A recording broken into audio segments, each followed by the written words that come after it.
Hey there, Liz Tomey here from LizTomey.com. And the other day, I wrote a blog post to kick off the celebration of my 20th year as an online business owner. Pretty exciting time here for Team Tomey. Anyway, in this blog post, I tell the story of how I got started with my very first business at the age of 19.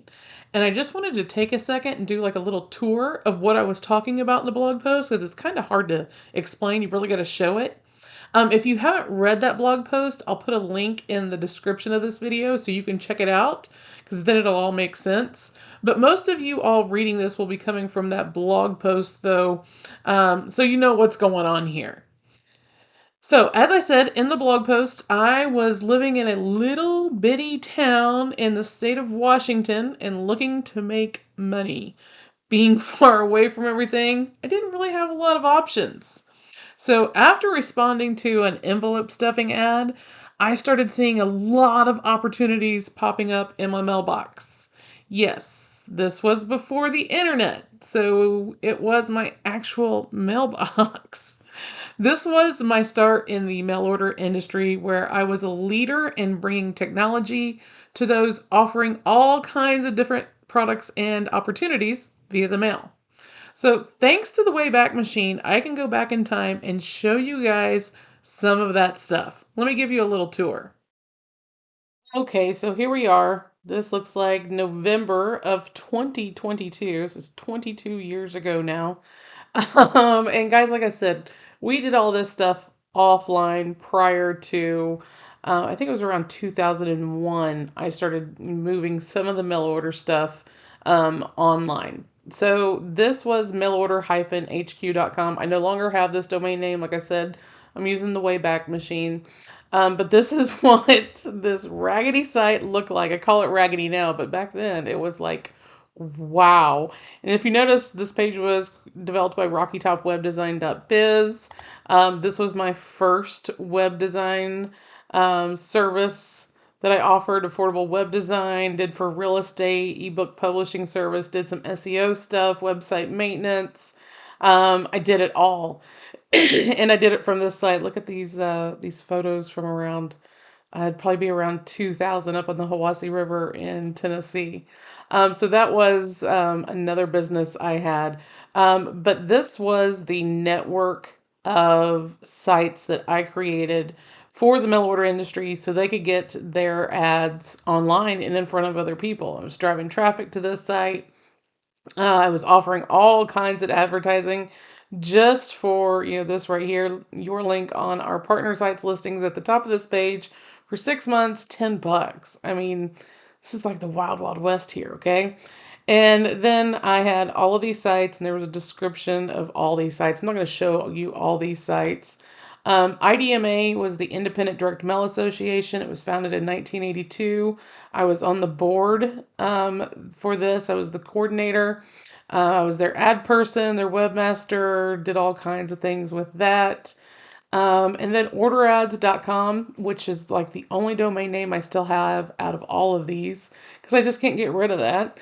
Orderads.com. But this is where a lot of ads were placed. And is what I would do, like I said, is I would take somebody's flyer or their 1 inch ad or their 5x8 ad or whatever it was and post it online. This is actually a PDF, but there's a lot of them that were actual, like I used a scanner and scanned this in. Some of them weren't even PDFs, they were JPEGs, okay? It was the technology we were using way back then, okay? So here's all the sites listed again. A lot of these were the same. If you guys look here, I was building my list even back then. So I showed you guys that one. So there were different size ads, and the only reason there were different size ads is because we were mailing them. You could fit a lot more 3x6 ads on an 8.5x11, so they were cheaper because you could put more people on one. And then we had what we call ad sheets. Let me see if I can find. Yeah, this is an ad sheet. So people would send in. We called this camera ready ads. And that meant they were ready for printing. Now, we weren't print shops, so we were taking these and putting them on a sheet of paper and then making copies and mailing them out. If you look, some of these are kind of a little bit crooked. This isn't one of mine. This is somebody else's.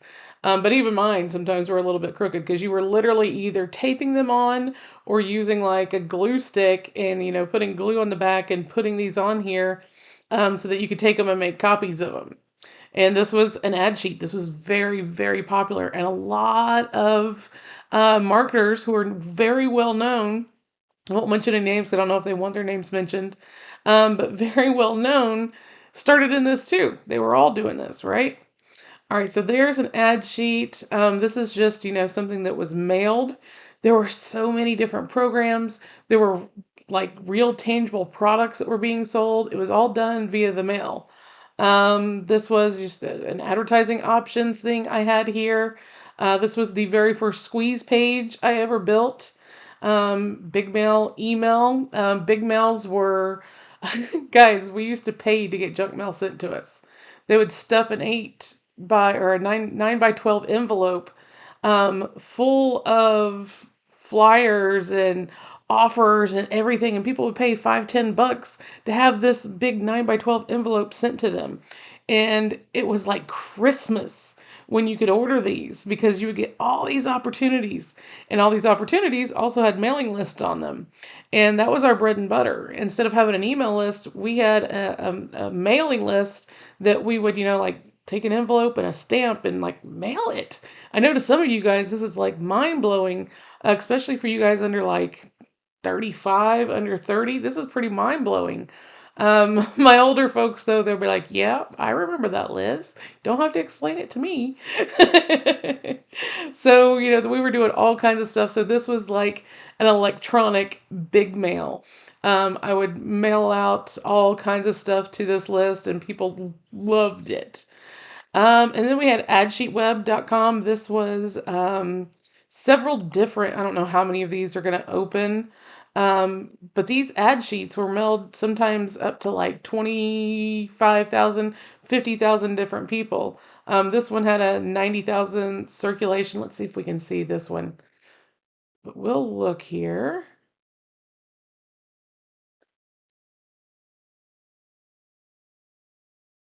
Yeah, so here we go. The Carolina Peddler. This was a very, very popular one at the time. If you look here, 100,000 guaranteed circulation. So this was printed. 100,000 of these were printed and mailed. Um, for a 1-inch ad, it was $16. For a 2-inch ad, $30. 30-word classified ad, $12. And if you look here, free directory of companies that offer dealerships and home mailing programs.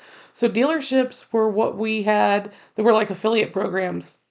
I explained that a little bit earlier in the video. But what would happen is people could take your ad, put their name and their name and address on it, and when orders would come to them, they would keep half the money or whatever your commission was. It was usually 50% commissions, just like it is now on digital products. So we were losing a lot of money giving 50% back then. So they would take whatever part of the money was theirs, and then they would take another envelope, put that customer's order and information in that envelope, and send it to you, and you would fulfill it. Okay, so I had over 300 different people that were promoting my offers in this way. By the end of my career in mail order, I really wasn't advertising a lot because I had all these dealers doing it for me. Kind of like now, I don't advertise a lot because I have a lot of affiliates. So we'll get rid of that. So we didn't find that one. This was a friend of mine. His name was Earl Demick. Not even sure if Earl's still around. I'd love to hear from him if he is. But he had several offers and stuff like that. Loved the way I was building websites. So I created this website for him. Let's see if we can go a little further back.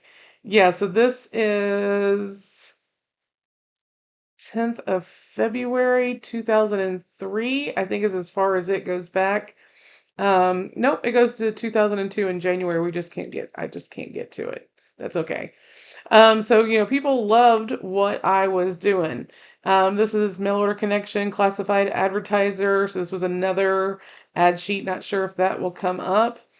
And then we get to the end here where This is September 24th, 2006. So at this point, my ex-husband, who was my husband at the time, had been running my mail order business for 2 years. Nobody knew.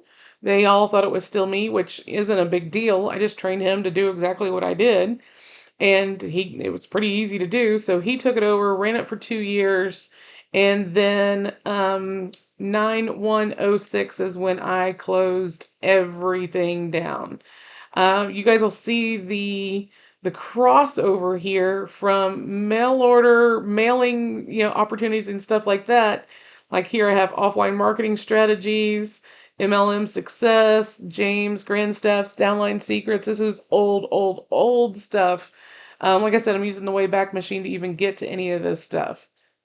But guys, this is what went on pre-internet, and then this is very early internet when we went from doing business via the mail to doing business online. And there you go. Now you see how this old dinosaur, I mean, it's hard to believe I'm considered a dinosaur at only 45 years old, but in internet years, I'm like a vampire at like 645 years old. But that's how I got started. The point of all of this is this: it's no longer the good old days.